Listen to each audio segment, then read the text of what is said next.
कौन होता है चुनाव आयोग? होता कौन निर्णय लेने वाला? ये देश का निर्णय जो है ना जनता लेगी। जनता देश की मालिक है। जो संविधान की प्रस्तावना में लिखा हुआ है, हम भारत के लोग, ये मनमानी जो चला रहे हैं आरएसएस बीजेपी वाले, इनको जब तक लात नहीं मारा जाएगा, जब तक इनको भगाया नहीं जाएगा सत्ता से, तब तक लोकतंत्र सुरक्षित नहीं रहेगा, संविधान सुरक्षित नहीं रहेगा। क्या कर रहे? चुनाव आयोग तो मिला हुआ है सरकार से, वो वोटों की चोरी ईवीएम मशीन करती है और वो वोटों की चोरी केंद्र चुनाव आयोग करवा रहा है। जनता की बात नहीं मानेगा तो आने वाले लोकसभा चुनाव में हम लोग ईवीएम से चुनाव नहीं होने देंगे।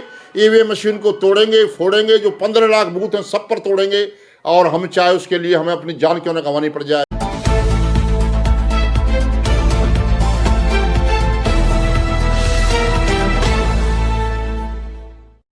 प्रेस से वार्ता हम लोग कर रहे हैं, इसका उद्देश्य है कि भारत में जो ईवीएम मशीन से वोट डाली जाती हैं, उससे वोटों की चोरी होती है। 8 अक्टूबर 2013 को माननीय सुप्रीम कोर्ट ने यह माना है कि ईवीएम मशीन से फ्री, फेयर एंड ट्रांसपेरेंट चुनाव नहीं होता। लेकिन केंद्रीय चुनाव आयोग आरएसएस बीजेपी की जो केंद्र सरकार है उससे मिली भगत करके लोकतंत्र की हत्या करने में लगा हुआ है, संविधान को खत्म करने में लगा हुआ है। जबकि जो वोट का अधिकार है वो बहुत इंपॉर्टेंट अधिकार है। वोट के अधिकार से शासक बनते हैं, और शासक खुद भी बनते हैं, शासक जो सामने वाले भी बनाए जाते हैं, सरकारें बनती हैं। तो साथियों, ये जो भारत मुक्ति मोर्चा के द्वारा जो ये ईवीएम हटाओ संविधान बचाओ विशाल महामोर्चा हम लोग लेके जा रहे हैं दिल्ली के केंद्रीय चुनाव आयोग पर घेराव करने के लिए, उसमें लगभग 10 लाख लोगों के आने की उम्मीद है। जिन देशों ने ईवीएम मशीन बनाई उन देशों में ईवीएम मशीन नहीं है, और अभी हाल ही में बांग्लादेश में चुनाव हुए, उन्होंने भी जो है बैलेट पेपर से चुनाव कराया। तो ऑनलाइन का मतलब जहां गड़बड़ होती है, जहां लोग कह रहे हैं कि इसमें गड़बड़ होती है, वोट की चोरी होती है, इसमें जो चिप लगी हुई है, जैसे अभी एटीएम मशीन से पैसा निकल जाता है, खातों से पैसा निकल जाता है, वो तो सब आप देख रहे हो।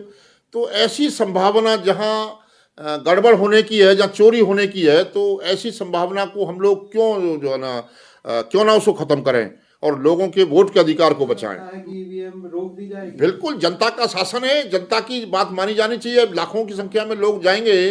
तो ये जो केंद्रीय चुनाव आयोग है, ये एक स्वतंत्र संस्था है, ऑटोनोमस बॉडी है, ये केंद्र सरकार के अधीन नहीं है। तो उसका दायित्व बनता है, उनको चुनाव भी उनका जो है ना निष्पक्ष होता है, तो उनका दायित्व बनता है लोकतंत्र की सुरक्षा करे, संविधान, भारतीय संविधान की बात माने।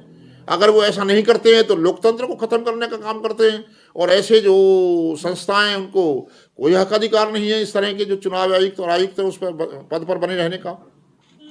सैनी साहब, 31 जनवरी को आपका ये विरोध प्रदर्शन है चुनाव आयोग के घेराव का, लेकिन प्रशासन ने दिल्ली के अंदर 15 फरवरी तक धारा 144 लगा रखी है। अगर आप धारा 144 में वहां जाते हैं तो ये तो कानून का उल्लंघन होगा। कानून का उल्लंघन, अगर सरकारी कानून का उल्लंघन करे, हम लोग शांति पूर्वक धरना देने जा रहे हैं, तो दफा 144 लगाने की आवश्यकता क्या है? क्या लोकतंत्र में हमें अधिकार नहीं है? सेक्शन आर्टिकल 19 के तहत हमको बोलने का, आंदोलन करने का, शांतिप्रिय आंदोलन करने का अधिकार है, तो वो हमें क्यों रोकना चाहती है? चुनाव आयोग बार बार कह चुका है कि ईवीएम से कोई धांधलीबाजी नहीं होती। कौन होता है चुनाव आयोग? होता कौन निर्णय लेने वाला? ये देश का निर्णय जो है ना जनता लेगी। जनता देश की मालिक है। जो संविधान की प्रस्तावना में लिखा हुआ है, हम भारत के लोग, तो ये जो भारत के लोग हैं वो निर्णय करेंगे संविधान।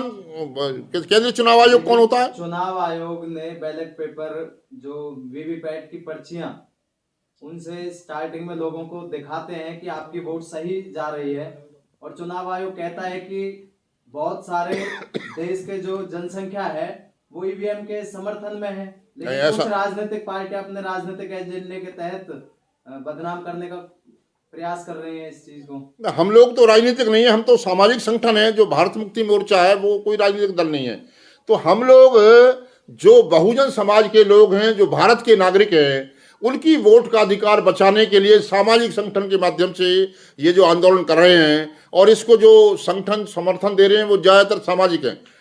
राजनीतिक संगठन इसका ज़्यादा समर्थन नहीं कर रहे हैं। तो हमने जो शासन प्रशासन है उसको पूरी तरह से बता दिया है, सूचना कर दिया है कि हम लोग, और वीडियो के माध्यम से भी हम लोग गांव गांव जा रहे हैं, जनजागरण, उसमें भी हम लोग कह रहे हैं 31 तारीख को हम लोग दिल्ली जाएंगे लाखों की संख्या में, और पलवल से 10,000 लोगों के जाने का अनुमान है। और ये जनविरोधी जो फैसले लिए जा रहे हैं, अब आप देखिए कि जो चुनाव, केंद्रीय चुनाव आयोग के जो आयुक्तों का और मुख्य चुनाव आयुक्त का जो चुनाव है, वो 3 आदमियों के द्वारा मनमानी के सरकार जो है, एक प्रधानमंत्री का मंत्री और एक विपक्ष नेता, तो उस विपक्ष नेता की तो कोई भूमिका ही नहीं है।